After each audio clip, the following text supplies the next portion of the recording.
అందరికీ నమస్కారం. నేను మీ అఖిల్ రెడ్డి, టాకే యూనివర్సిటీ జర్నలిజం విద్యార్థి. జర్నలిజం పేరుతో బ్రోకరిజం చేస్తున్న తీన్మార్ మల్లన్న అలియాస్ చింతపండు అనే వ్యక్తి గురించి ఈరోజు చెప్పడానికి ముందుకు వచ్చాను.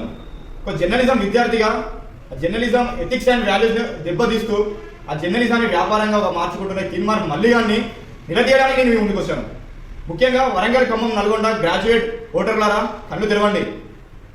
తన ఎదుగుదల కొరకు, తన రాజకీయ ఎదుగుదల కొరకు, తన ఆస్తులు సంపాదించుకోవడం కొరకు జర్నలిజాన్ని అడ్డు పెట్టుకొని ఎంతో మందిని బ్లాక్మెయిల్ చేస్తూ అడుక్కునే వాడి కాంచి మొదలు పెడితే 1000 కోట్లు ఉన్న వారికి, విద్యార్థుల కాంచి మొదలు పెడితే ఉద్యోగాలు చేస్తున్న ఎంతో మంది యువకుల వారికి, అలా ఎంతో మందిని బెదిరిస్తూ భయపెడుతూ సొమ్ము చేసుకున్న వ్యక్తి తీన్మార్ మల్లన్న. ఈ రోజు నీతులు చెప్తూ వచ్చి నేను ప్రశ్నించే గొంతుగా అరే నువ్వు ప్రశ్నించే గొంతుగా కాదు, పైసల కొరకు ప్రశ్నించే గొంతుగా, ప్రజల కొరకు ప్రశ్నించే గొంతుగా కాదు. నేను బహుజనుల యుద్ధ నౌకాన్ని చెప్తాను, బహుజనుల పేరు చెప్పుకొని బాగుపడ్డావు తప్పించి నువ్వు బహుజనులు చేసింది ఏంటని అడుగుతున్నా. దళితుల పేరు చెప్పుకొని దండుకున్నావు ఎందో, కానీ ఈరోజు అదే దళితులు నువ్వు ఏం చేసావని నేను అడుగుతున్నా. ఇన్ని రోజులు కానీ ఎందుకు మాట్లాడిన అడుగుతారు కావచ్చు. ఈ పిచ్చి కుక్క గురించి మనకి ఎందుకులే, ఈ పిచ్చోల గురించి మనకి ఎందుకులే అని అనుకున్నా. కానీ అదే పిచ్చి కుక్కని ఈరోజు కాంగ్రెస్ పార్టీ ప్రజల మధ్యలోకి విసిరేసి వీరంగం సృష్టించాలనిపిస్తుంది. అలాంటి పిచ్చి కుక్కను కొట్టడానికి, అలాంటి పిచ్చి కుక్కను ఓడగొట్టడానికి, మీ అందరికీ వాని నిజ స్వరూపాన్ని చూపెట్టడానికి, జర్నలిజానికి ఉన్న ఎథిక్స్ అండ్ వాల్యూస్ని వాడు ఏ విధంగా దెబ్బతీస్తున్నాడో వివరించడానికి మేము ముందుకు వచ్చాము.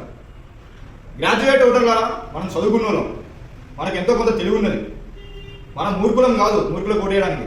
ఒక్కసారి ఆలోచించండి. ఇలాంటి బెదిరించి బతకడానికి ఓటేద్దామా, లేకుంటే మన బ్రతుకులు మార్చడానికి ఓటేద్దామా? పైసల కొరకు ప్రశ్నించడానికి ఓటేద్దామా, ప్రజల కొరకు ప్రశ్నించడానికి ఓటేద్దామా? అధికార లాభం కొరకు ప్రశ్నించడానికి ఓటేద్దామా, లేకుంటే మనకు అధికారాన్ని కట్టుబెట్టడానికి ఓటేద్దామా?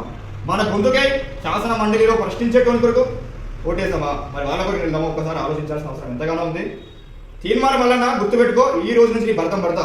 నువ్వు జర్నలిజాన్ని అడ్డు పెట్టుకొని నువ్వు చేసిన ఆటలు, నీ సాగించిన చేతులు, వాటన్నిటి గురించి బయటికి తీస్తా.